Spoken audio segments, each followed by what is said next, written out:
Does image stabilization affect your aperture choice in bird photography? Have you ever wondered how image stabilization might change the way you photograph birds? Let's break it down. Image stabilization, often abbreviated as is a feature that helps reduce blur caused by camera shake. This is especially useful when using long telephoto lenses that are common in bird photography. However, it is important to note that IS does not directly influence your choice of aperture. Aperture, which is measured in f numbers, controls two main things: the depth of field and the amount of light that enters your lens.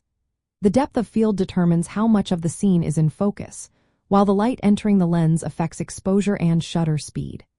In bird photography, your choice of aperture is mainly influenced by the desired depth of field, the lighting conditions, and the need for fast shutter speeds to capture birds in motion.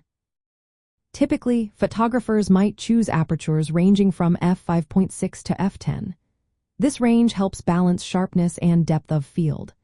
In low-light situations or when you need fast shutter speeds, such as when capturing birds in flight, you may want to open the aperture wider, using a smaller f number.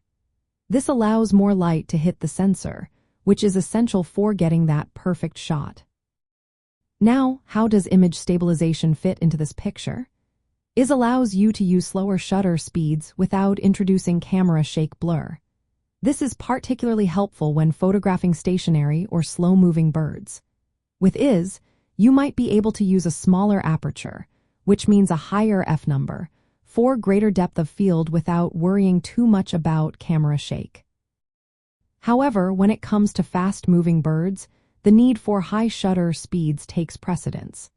In these cases, the choice of aperture is driven more by exposure needs and depth of field rather than by the presence of image stabilization. Think of it this way: when photographing a stationary bird, IS acts like a steady perch, helping you keep a clear view. But when birds are darting through the air, the speed of your shutter and the brightness of your lens, or aperture, become the most important factors for capturing those swift movements sharply.